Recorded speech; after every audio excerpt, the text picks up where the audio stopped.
Bismillahirrahmanirrahim. Assalamualaikum warahmatullahi wabarakatuh. Innal hamdalillah wassalatu wassalamu ala Rasulillah wa ala alihi wa ashabihi wa mawalah wala haula wala quwata illa billah amma ba'du. Alhamdulillah, para bapak dan para ibu, para pemirsa kaum muslimin rahimani wa rahimakumullah. Insyaallah kita kembali melanjutkan pembahasan kita dari kitab Tauhid. Kita sampai pada pembahasan bab man jahada syai'an minal asma'i was sifat. Bab tentang orang yang mengingkari sebagian dari nama dan sifat Allah Subhanahu wa taala. Beliau memasukkan pembahasan ini dalam bab tauhid karena di antara pembicaraan tentang tauhid adalah bicara tentang asma Allah wa sifati. Pembicaraan tentang nama-nama Allah dan sifat-sifat Allah Subhanahu wa taala. Tauhid sebagaimana dibagi para ulama memberikan pembagian, di sana ada tauhid rububiyah, ada tauhid uluhiyah, dan ada tauhid asma wa sifat. Tauhid rububiyah, tauhid yang berkaitan dengan af'alullah, tauhid yang berkaitan dengan nama-nama Allah, dengan perbuatan-perbuatan Allah Ta'ala. Allah Al-Khaliq, Allah Ar-Razik, Allah Al-Mudabbir, Allah Al-Malik, dan seterusnya, yang berkaitan dengan ini af'alullah, ini perbuatan-perbuatan Allah Ta'ala. Kemudian tauhid uluhiyah, tauhid berkaitan dengan af'alul ibad, ini perbuatan para hamba, di mana para hamba memiliki kewajiban secara totalitas untuk memberikan ubudiyahnya, penghambaannya hanya kepada Allah Subhanahu wa taala. Ini tauhid uluhiyah. Allah zat yang satu-satunya layak disembah, dan hamba tertuntut untuk memberikan totalitas ubudiyahnya, amalan ibadahnya hanya kepada Allah Subhanahu wa taala. Yang ketiga, tauhidul asma wa sifat, ini tauhid yang berkaitan dengan nama-nama dan sifat Allah Subhanahu wa taala, di mana sesungguhnya nama dan sifat Allah termasuk di antara pembicaraan tentang rububiyah Allah taala. Allah pemilik nama-nama dan sifat-sifat yang sempurna. Adapun para ulama menyandirikan sesungguhnya disebabkan karena banyaknya penyimpangan-penyimpangan yang bersumber dari penyimpangan terhadap nama dan sifat Allah Ta'ala, yang melahirkan berbagai macam kesesatan-kesesatan, sehingga para ulama yaitu menyandirikan pembicaraan berkaitan dengan nama dan sifat Allah Ta'ala. Sehingga ketika para ulama membagi tauhid, ada yang membagi menjadi tiga, ada yang membagi menjadi dua. Seperti diantaranya para ulama yang membagi menjadi tiga, tauhid rububiyah, uluhiyah, asma dan sifat. Para ulama yang membagi menjadi dua, diantaranya adalah tauhidul ilmi al-i'tiqadi atau tauhidul ma'rifah, tauhid yang berkaitan dengan i'tiqad, pengetahuan tentang Allah Subhanahu wa taala, sehingga apa yang mesti dia ketahui tentang Allah dan dia yakini tentang Allah Subhanahu wa taala. Ini meliputi rububiyah dan asma wa sifat, karena hal ini bicara tentang siapa itu Allah taala. Adapun yang kedua adalah tauhidul qasdi at-talabi, tauhid yang menjadi tuntutan, di mana seorang hamba tertuntut untuk mewujudkan ubudiyahnya. Ini yang kemudian masuk di sini adalah tauhidul uluhiyah. Sehingga para ulama ada yang membagi menjadi dua, ada yang membagi menjadi tiga, dan hakikatnya adalah sama. Kemudian berkaitan dengan yakni nama dan sifat Allah Subhanahu wa taala ini, maka secara khusus dibicarakan akan pentingnya tentang tauhid tersebut. Dan bab tentang mengingkari sebagian dari nama dan sifat Allah Ta'ala termasuk di antara bagian penyimpangan terhadap masalah tauhid. Berkaitan dengan penyimpangan dalam masalah tauhidul asma wa sifat ini, mesti kita sedikit mengenal sejarah timbulnya bid'ah di tengah-tengah kaum muslimin.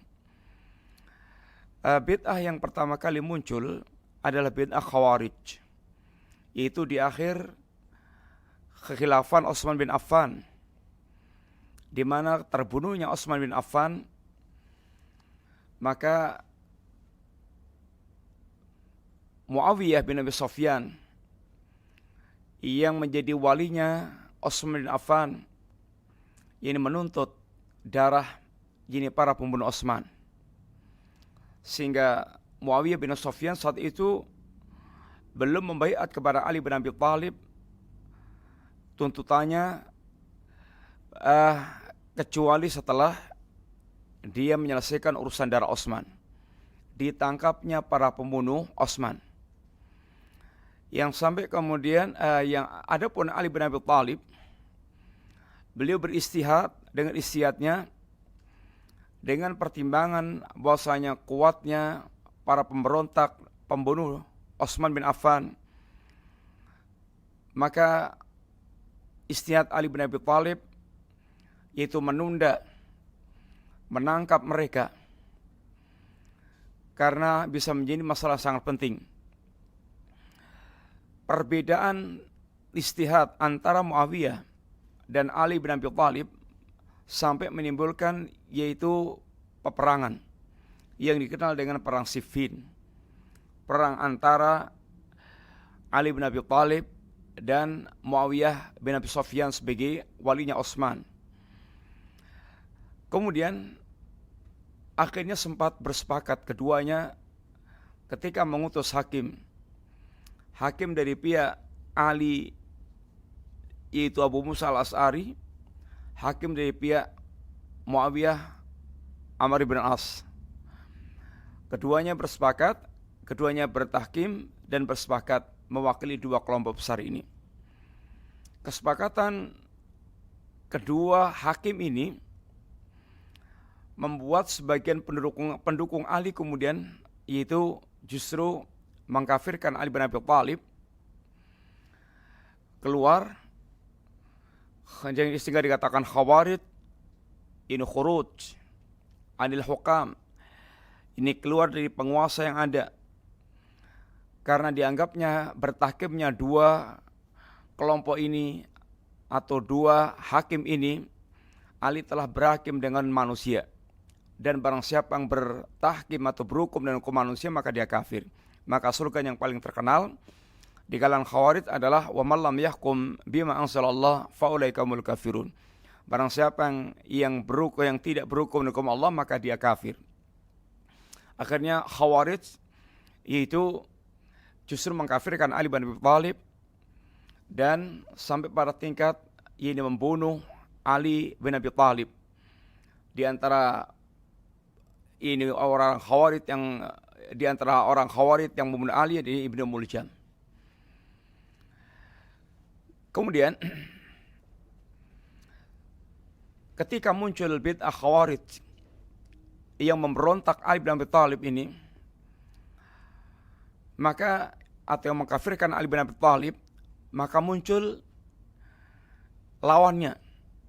Ini orang yang mereka memiliki fanatisme kepada Ali bin Abi Thalib, yaitu Syiah,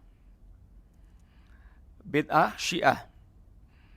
Dan Syiah di zaman itu ada tiga kelompok. Syiah Mufaddilah, ini mereka yang mengunggulkan Ali di atas Abu Bakar dan Umar. Syiah As-Sabah, Syiah yang mereka yaitu mencaci maki para sahabat Nabi radhiyallahu anhum jami'an, mencela para sahabat, mencaci maki para sahabat, dan yang lebih parah lagi adalah Syiah Mu'ahillah, yaitu Syiah yang menuhankan Ali bin Abi Thalib. Syiah yang menuhankan Ali bin Abi Thalib ini kemudian dibakar oleh Ali sebagai hukuman. Ini orang yang mereka telah keluar dari agama. Kemudian di zaman Al-Imam Al-Hasan Al-Basri atau di zaman akhir sahabat muncul bid'ah Qadariyah. Itu bid'ah mengingkari takdir. Yang waktu itu sahabat masih hidup, di antaranya adalah Ibnu Umar radhiyallahu anhuma, dan Ibnu Umar mengingkari bid'ah Qadariyah dan bahkan mengkafirkan orang yang mereka memiliki pemikiran bid'ah Qadariyah yang mengkafir, yaitu mengingkari takdir Allah Subhanahu wa taala, yang seandainya mereka berinfak dengan emas sebesar gunung Uhud tidak akan diterima oleh Allah taala sampai mereka beriman pada takdir Allah taala. Kemudian di zaman Al-Hasan Al-Basri muncul bid'ah Mu'tazilah. Ahlussunnah di mana bid'ah Mu'tazilah itu dari muridnya Al-Imam Al-Hasan Al-Basri, Wasil bin Atha, yang tidak sependapat dengan gurunya tentang pelaku dosa besar yang mati belum bertaubat. Ahlussunnah menegaskan atau keyakinan Ahlussunnah bahwa seorang mereka mati dalam keadaan belum bertaubat dari dosa besar, mereka adalah muslim tapi fasik. Mu'tazilah atau Wasil bin Atha tidak. Mereka tidak muslim dan tidak kafir. Maka terkenal dengan istilah mangsilah baina mangsilatain. Mereka berada di antara dua kedudukan, bukan muslim, bukan kafir, tapi di akhiratnya sama dengan Khawarij, itu khalidan finnar, itu kekal di dalam itu neraka. Kemudian setelah itu di antara pemikiran Mu'tazilah adalah yaitu menetapkan nama tapi mengingkari sifat Allah Ta'ala. Berikutnya yaitu bid'ah yang dibawa oleh Jahm bin Safwan yang mendapatkan atau yang merupakan murid atau dia mengambil pemikiran dari Ja'ad bin Dirham. Jahm bin Safwan ini dikenal dengan kemudian istilah Jahmiyah. Jahm bin Safwan itu Jahmiyah. Jahmiyah mengingkari nama dan mengingkari sifat dalam rangka menyucikan Allah Subhanahu wa taala. Dari situlah maka muncul bid'ah-bid'ah yang berkaitan dengan yaitu nama-nama dan sifat Allah. Jadi mereka yang mengingkari nama Allah atau mengingkari sifat Allah atau mengingkari nama dan sifat Allah Subhanahu wa taala. Sehingga dalam masalah sikap manusia terhadap nama dan sifat Allah ini ada 3 kelompok.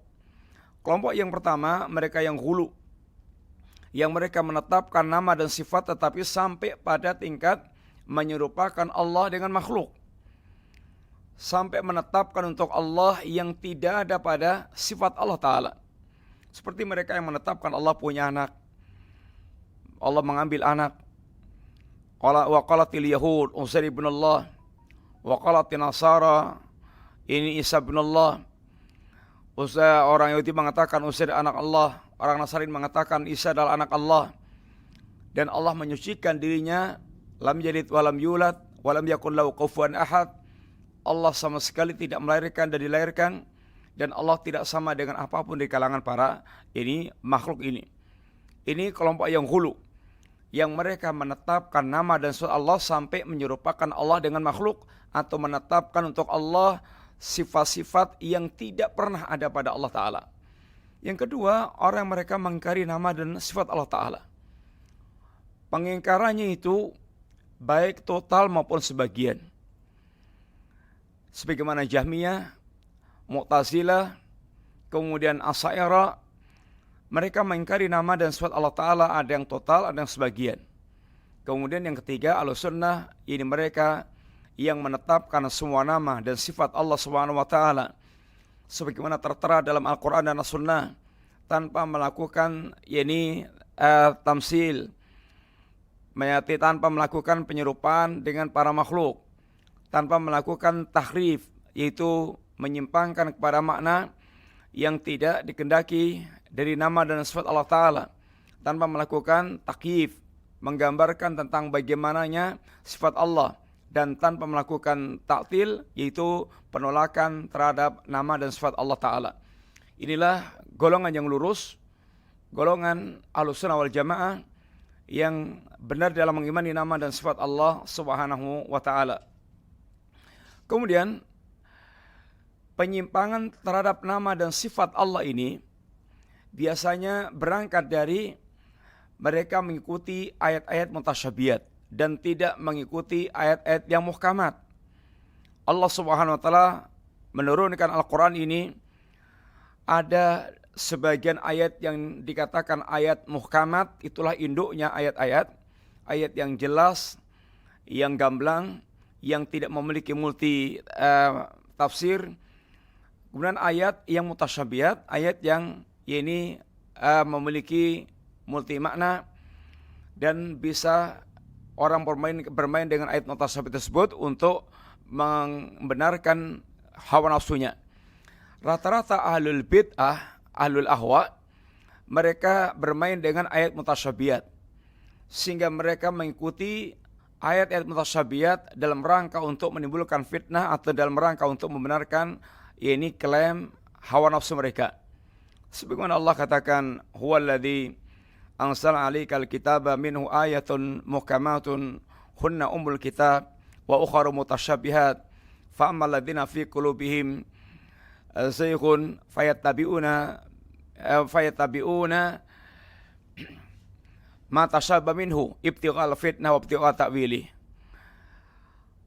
Dialah Allah yang telah menurunkan Al-Qur'anul Karim, menurunkan kepada engkau ya Muhammad Alkitab, di antara isi Al-Quran adalah ayat-ayat yang muhkamat.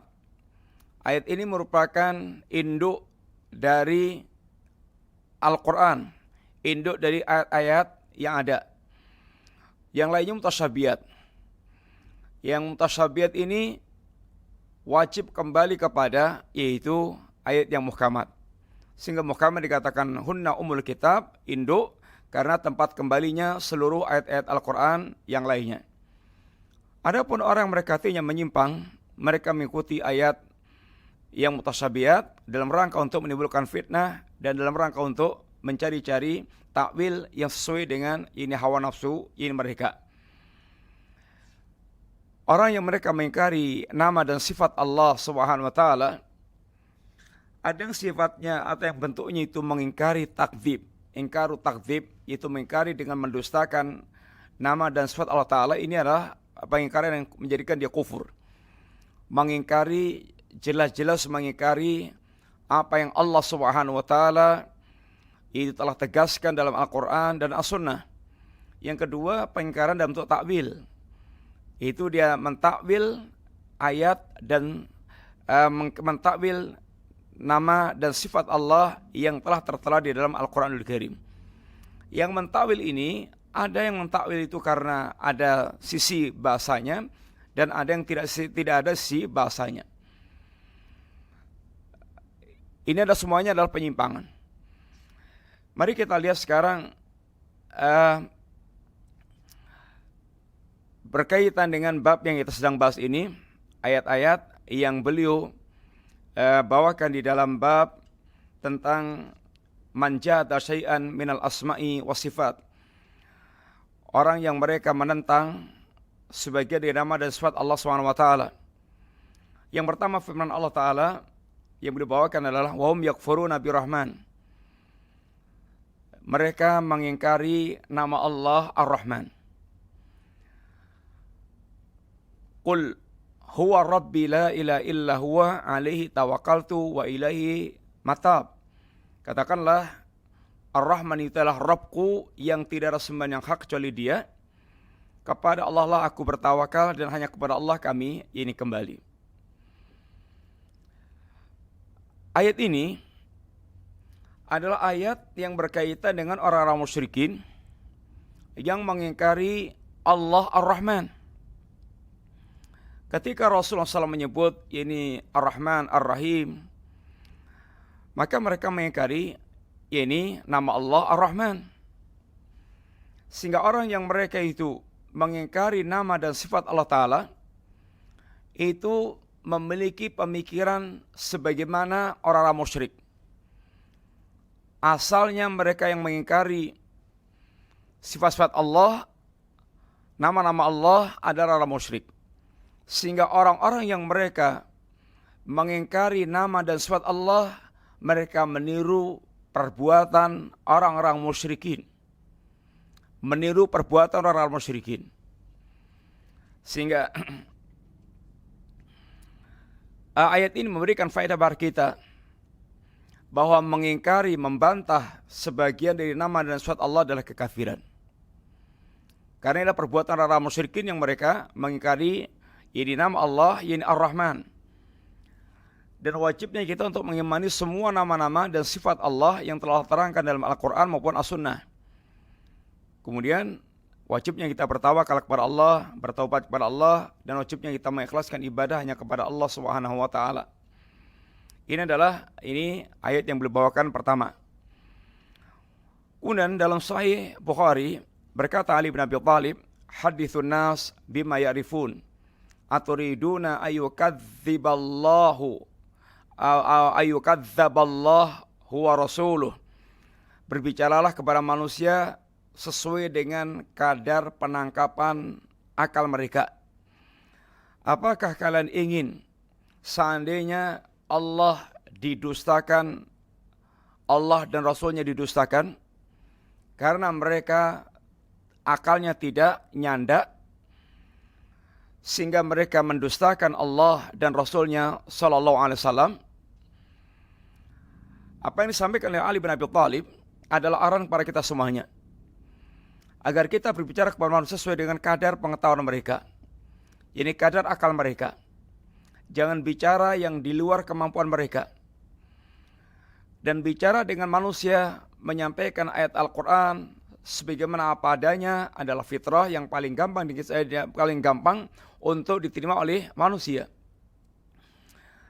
Apa yang dikatakan Ali adalah umum. Dalam masalah agama ini, bicara kepada manusia yang paling gampang ditangkap oleh mereka.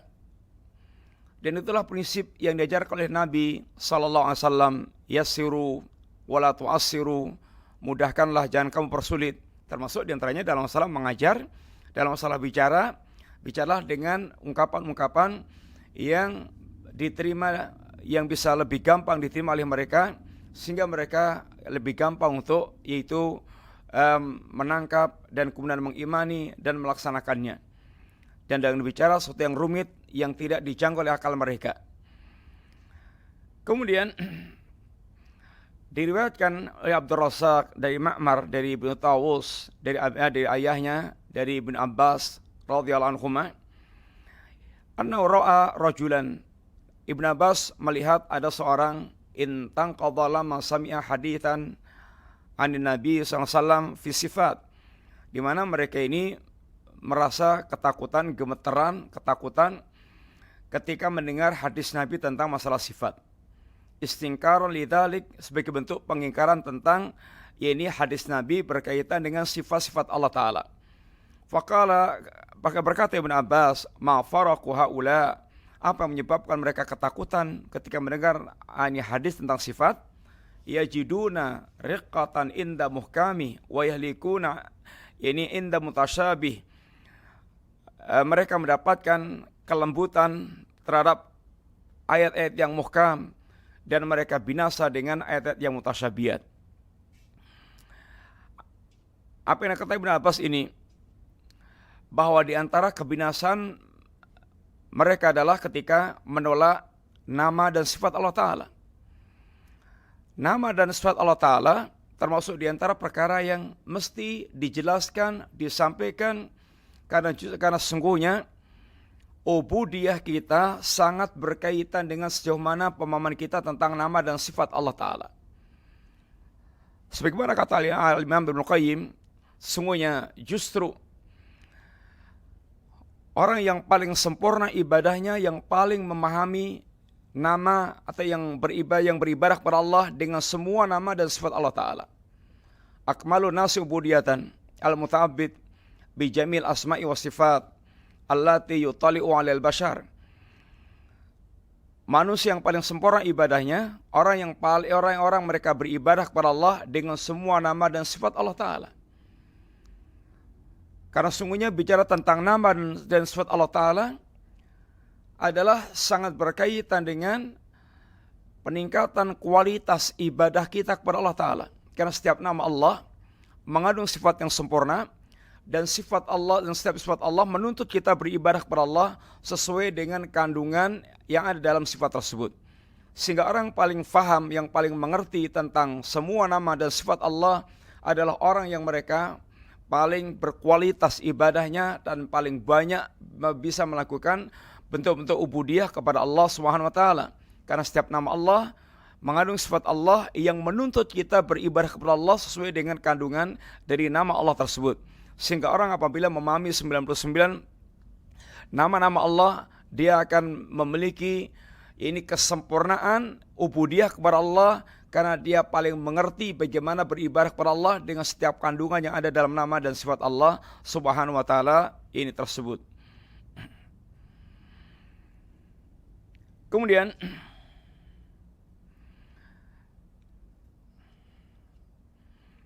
hadis yang terakhir yang dibawakan di sini adalah walamma sami'at Quraisy Rasulullah sallallahu yadhkuru Rahman angkaru dzalik. Ini sebagaimana tafsir ayat yang pertama yang kita baca. Tatkala orang-orang Quraisy mendengar Rasulullah sallallahu menyebutkan nama Allah Ar-Rahman, maka mereka mengingkarinya. Lalu turun ayat Allah wa hum yakfuruna birrahman, mereka mengingkari Allah yang Maha Rahman. Yang dimana ketika Nabi dalam sujudnya berdoa dengan Allah ya Rahman ya Rahim, orang-orang Quraisy mengatakan ya semua annau yad'u wahidan wa huwa yad'u itsnain. Orang Quraisy mengatakan katanya Muhammad menyembah satu Tuhan, ternyata memiliki dua Tuhan, Ar-Rahman Ar-Rahim. Ya Rahman ya Rahim. Padahal Ar-Rahman ya Allah, Ar-Rahim ya Allah. Orang Quraisy tidak memahami, tidak mengetahui, lalu mereka mengingkari ini Allah, ini Ar-Rahman. Ini menunjukkan bahwasanya ini adalah mengajarkan kepada kita, beliau bawakan di sini untuk menegaskan bahwa mereka yang mengingkari nama-nama dan sifat Allah sesungguhnya adalah mereka mengikuti manhajnya orang-orang musyrik Quraisy yang mereka mengingkari nama Allah ini Ar-Rahman. Adapun seorang muslim, seorang mukmin, hendaknya mereka mengimani seperti yang telah ditetapkan oleh Allah SWT dalam Al-Quran dan Sunnah tanpa melakukan tamsil, tahrif, takyib, dan ta'til. Di antara kaidah yang perlu kita fahami berkaitan dengan mengimani nama dan sifat Allah Ta'ala ini, yang pertama, bahwa semua nama-nama Allah adalah husna, yaitu baik. Artinya betul-betul sempurna, tidak ada cacatnya sama sekali dalam setiap nama dan sifat Allah Ta'ala. Walillahil asmaul husna, Allah memiliki nama-nama yang husna. Nama-nama Allah yang husna, Allah al-husna, tidak dikatakan husna kecuali yang pertama, memang nama itu adalah baik, pilihan Allah. Kedua, nama itu mengandung sifat, dan sifat itu sifat yang sempurna. Ini adalah husna. Sekedar nama tanpa sifat, maka bukan husna. Maka orang mereka menetapkan nama dan tidak menetapkan sifat, maka mereka tidak menetapkan asma Allah al-husna. Bagaimana Allah memiliki nama dan tidak punya sifat? Nama Allah kandungannya sifat Allah yang sempurna di situ. Sehingga Allah betul-betul menunjukkan tentang kesempurnaan diri Allah melalui nama-nama dan sifat yang terkandung dalam setiap nama Allah Subhanahu wa taala. Yang kedua, nama Allah tidak terbatas pada 99. Nama Allah jumlahnya tidak terbatas pada 99. Adapun 99 itu adalah yang Nabi katakan inna lillahi tis'an wa tis'ina isman. Allah memiliki 99 nama. Man ahsaha dakhalal jannah. Barang siapa yang dia mengihsa, yaitu dia mengetahui bahwa itu adalah nama Allah Ta'ala, kemudian dia mengetahui makna daripada nama tersebut, dan dia mewujudkan ubudiyah yang berkaitan dengan ini kandungan nama tersebut, itu adalah mengihsa. Sehingga bukan sekedar mengenal itu nama Allah, tetapi betul-betul dia pun memahami dan beribadah kepada Allah dengan kandungan nama tersebut. Adapun yang menunjukkan tidak terbatasnya adalah hadis Nabi ketika Nabi berdoa kepada Allah Ta'ala, Allahumma inni as'aluka bi kulli ismin huwalak samaita bi nafsak au ansalta min kitabik au alamta ahadan min khalqik awis ta'tsarta fi ilmil ghaib indak. Ya Allah, aku minta kepada Engkau dengan semua nama yang Kau namai dirimu dengan nama-nama tersebut, atau nama yang Engkau turunkan dalam kitab-Mu, atau nama yang Kau ajarkan kepada salah seorang hamba-Mu, atau nama yang Kau simpan dalam ilmu ghaib-Mu. Ada nama yang Allah turunkan dalam kitabnya, ada nama yang Allah ajarkan kepada hambanya, ada nama yang Allah simpan dalam ilmu ghaibnya, dan kita nggak tahu berapa jumlahnya, sehingga kita kembalikan kepada Allah Ta'ala, sehingga kita tidak bisa membatasi ini jumlah nama Allah ini tersebut. Kemudian nama-nama Allah itu semuanya tauqifiyah. Tidak boleh kita memberikan nama kepada Allah kecuali dengan dalil, karena itu adalah hak Allah untuk memberikan nama dirinya. Tidak boleh kita memberikan nama untuk Allah yang Allah tidak memberikan nama untuk dirinya. Kemudian setiap nama Allah terkandung di dalamnya sifat yang telah menunjukkan, dan itu menunjukkan tentang kesempurnaan Allah Subhanahu wa Ta'ala. Ini beberapa yang berkaitan dengan pembahasan tentang ini nama dan sifat Allah Ta'ala. Sekali lagi, bahwa sesungguhnya pembahasan tentang nama dan sifat Allah Ta'ala adalah dasar kita untuk menegakkan ubudiyah. Sempurnanya pengambahan seorang hamba kepada Allah sangat berkaitan dengan sejauh mana mengimani nama dan sifat Allah Subhanahu wa Ta'ala. Dan umat ini telah terjebak dalam berbagai macam bid'ah-bid'ah yang berkaitan dengan nama dan sifat Allah Ta'ala, baik mereka yang ghulu sehingga menjadi ahlu tasbih, menyerupakan Allah dengan makhluk, atau mereka yang menjadi ahlu ta'til yang menolak nama dan sifat Allah Ta'ala, sehingga sebagaimana musyrikin yang mereka mengingkari nama dan sifat Allah Subhanahu wa Ta'ala. Dan ahlu sunnah adalah mereka yang menetapkan semua nama dan sifat sesuai yaliku bijalali, sesuai dengan keagungan Allah Ta'ala, dan menjadikan nama dan sifat Allah justru sebagai pijakan untuk kesempurnaan ibadah yang mereka bangun kepada Allah Ta'ala. Demikian sebagai manfaat, dan kita cukup sekian. Wassalamualaikum warahmatullahi Muhammadin wa ala alihi wasallam. Ada pertanyaan? Ada Ustaz. Bismillah. Assalamualaikum Ustaz.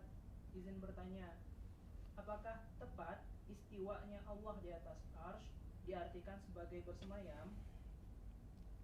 Istiwa, kata Imam Malik, Bismillahirrahmanirrahim, al-istiwa'u maklum. Itu adalah perkara yang telah diketahui oleh orang Arab, maknanya diketahui oleh orang Arab. Dan makna istiwa adalah ala wartafa, berada dalam ketinggian. Ini adalah terjemahan para salaf dalam riwayat mereka. Istiwa yaitu ala wartafa. Ini Allah berada dalam ketinggiannya. Kemudian adapun bagaimana istiwanya Allah yaliku bijalali, sesuai dengan keagungan Allah Ta'ala, kita mengimani Allah istiwa, dan kita tidak menggambarkan bagaimana istiwanya Allah Ta'ala, karena orang bisa menggambarkan itu kalau melihat barangnya, melihat yang serupa, mendapatkan info akurat, dan ini semuanya tidak ada pada Allah Ta'ala. Tetapi Allah menegaskan Allah istiwa di atas arsy, sehingga kita wajib untuk menetapkan istiwanya Allah, wajib kita mengimaninya, dan tidak menanyakan tentang ini bagaimananya. Sehingga ketika Imam Malik mendapatkan pertanyaan dari salah seorang, ini kaifa istiwa'uh, bagaimana istiwanya Allah Ta'ala, kata Imam Malik, al-istiwa'u ma'lum.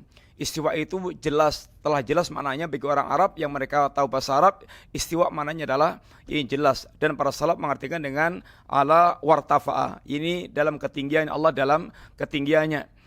Kemudian wal kaifu majhul, adapun tentang bagaimananya tidak diketahui, karena kita tidak melihat Allah, tidak melihat yang serupa dengan Allah, tidak mendapatkan info yang akurat. Wal imanu bi wajib, iman kepada istiwanya Allah adalah wajib, karena Allah yang telah menjelaskan dalam nas Al-Qur'annya tentang istiwanya Allah Ta'ala. Bismillah. Assalamualaikum Ustaz. Izin bertanya, apa kaidahnya Allah Ta'ala menurunkan ayat-ayat mutasyabihat dan tidak mencukupkan Al-Quran dengan ayat-ayat muhkamat saja? Ya, di antaranya adalah ujian bagi orang-orang ujian bagi manusia, antara orang mereka betul-betul beriman dan punya hati yang menyimpang. Maka dikatakan Allah, fa'amal ladzina fi qulubihim zayghun. Adapun orang mereka dalam hati ada zaygh, sehingga ada manusia yang mereka hatinya condong menyimpang, dan ada orang mereka itu betul-betul beriman. Fa'amal ladzina fi qulubihim zayghun fayattabi'una ma tashabaha minhu ibtigha'al fitnah wa ibtigha' ta'wilih wa ma ya'wilahu wa ma ya'lamu ta'wilahu illa ilallah warrasukhuna fil ilmi yaqulun amanna kullu min indi rabbina. Sehingga di sini ada orang yang ar-rasih, orang yang mereka betul-betul beriman kepada Allah Ta'ala, ilmunya kokoh, mereka mengatakan kami beriman dengan semua yang datang dari Allah SWT. Ada orang mereka zigh, hatinya menyimpang. Dan seperti bagaimana Allah menurunkan Harut dan Marut menjadi fitnah berkaitan dengan masalah sihir, sehingga ada orang mereka itu kafir dengan mempelajarinya, dan ada orang mereka beriman kepada Allah dan tidak mempelajarinya, tidak mengambil sihir dari Harut dan Marut. Sehingga diantaranya yaitu untuk ujian bagi manusia. Apakah mereka orang yang hatinya menyimpang sehingga menjadi ahlul hawa, sehingga mereka akan memuaskan hawa nafsunya dengan ayat mutasyabihat, atau mereka orang betul-betul beriman dan membalikan kepada ayat yang muhkamat, sebagaimana ini ahlus sunnah dengan ahlul bidah yang ada di tengah-tengah, ini umat ini. Wallahu a'lam bishawab. Jazakallahu khair Ustaz, cukup. Ya, semoga manfaat. Demikian insyaallah kita lanjutkan pesan berikutnya pada pertanyaan akan datang bismillah. Wassallallahu ala nabiyyina Muhammadin wa ala alihi wasallam. Assalamualaikum warahmatullahi wabarakatuh.